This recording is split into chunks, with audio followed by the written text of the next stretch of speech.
பிரைஸ்ல 10 சொத்துண்டாக்கா பிலிப்பியர் 4:19 பார்க்குறோம். என் தேவன் தம்முடைய ஐஸ்வரியத்தின்படி உங்கள் குறையெல்லாம் கிறிஸ்து இயேசுக்குள் மகிமையிலே நிறைவாக்குவார். நம்ம தேவன் என்ன பண்ணுவாராம்? ஐஸ்வரியத்திலே குறை வைக்க மாட்டாராம். அதை கிறிஸ்து இயேசுக்குள்ள மகிமையிலே நிறைவாக்குவார். அதே மாதிரி யோவான் 2 சொல்லப்பட்டிருக்குது.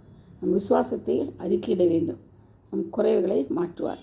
விசுவாசம் ரொம்ப முக்கியம். விசுவாசம் இல்லாமல் தேவனை தரிசிக்க ஒன்றுமே பண்ண முடியாது. அவர்கிட்ட பேச முடியாது, அவரோட இணைய முடியாது, ஒன்றும் ஜெபிக்க முடியாது. நமக்கு தேவை விசுவாசம். இயேசு இருக்கிறாரு, இயேசு நமக்காக எல்லாம் செய்வார், நமக்கு அவர் போதுமானவராக இருக்கிறாரு, நம்ம காக்கிறவர், உறங்குவதும் தூங்குவதும் இல்லை. இப்படியெல்லாம் வசனத்தை சொல்லும் போது நம்ம விசுவாசம் பெறுவோம். வார்த்தையை நம்ம எவ்வளோ பிடிச்சிக்கிறோமோ, வசனத்தை எவ்வளோ பிடிச்சிக்கிறோமோ, விசுவாசத்தினால அதை செய்யணும், அறிக்கையிடணும். அறிக்கை தான் ரொம்ப முக்கியம். கண்டு விசுவாசிக்கணும், காணாமல் விசுவாசிக்கிற பாக்கியவான்னு சொல்லப்பட்டிருக்குது. அவங்கெல்லாம் அங்கே கூட ஆண்டவர் இருந்தார், கண்ணு பார்த்தாங்க. ஆனாலும் அவங்க என்ன செய்யலை, ஆண்டவரை மறுதளிக்கிறாங்க. இயேசுவை என்ன செஞ்சாங்க, சொல்லி அறை பண்ணாங்க. எங்கள் மேலே எங்கள் பிள்ளைகள் மேலே வரட்டோன்னாங்க. அதுதான் நம்ம மேலே இப்போ ஆக்கின வந்திருக்குது இல்லையா, சாபம் வந்தது. அதனால் அப்போவும் அவங்கள ஆண்டவர் உங்களுக்கு தெரியாமல் செய்கிறாங்க, மன்னிங்கன்னு சொல்லி இதாட்டு வேணுனாரு.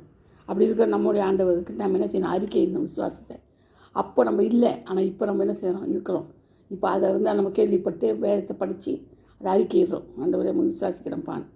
விசுவாசத்தினால் எல்லாவற்றையும் பெற்றுக்கொள்ளலாம். விசுவாசிக்கிறவனுக்கு எல்லாம் கொடும், என்ன வேணால் பெற்றுக்கொள்ளலாம். ஆனால் என்ன செய்யணும், உண்மையான விசுவாசம், அரகுற விசுவாசம் இருக்கக்கூடாது. நடக்குமா நடக்காதா, நான் இது பண்ணுமா அதை பண்ணலாமா, உண்மையாகவே இருப்பாரா, கொடுப்பாரா, அப்படியே அது மாதிரி நினைக்கக்கூடாது. கொடுங்க, செய்யுங்க, பண்ணுங்க அப்படின்னு சொல்லி அவரோட பலத்தை கருத்துக்கு கட்டளை கொடுத்து ஜெபிக்கணும். ஆண்டவரே நம்ம பலத்தை கருத்துக்கு நான் கட்டளை கொடுக்குற இயேசு நாமத்தில் இது எனக்கு கிடைக்கணும், இது எனக்கு வேணும், ஒரு சித்தத்தின்படி எனக்கு கொடுங்கன்னு சொல்லி நம்ம கேட்கும்போது கர்த்தர் என்ன செய்கிறாரு, அந்த விசுவாச அறிக்கையை கண்டு கொடுப்பார். நம்மளுக்கு எந்த இப்படிப்பட்ட காரியமாக சரி, தேவனால் கூடாத காரியம் ஒன்றும் இல்லை. அதை நம்ம மனசில் வச்சு அதுபடி நடந்தோம்னா கர்த்தர் எல்லா குறைவுள்ள மன்னிக்க போடுவார்.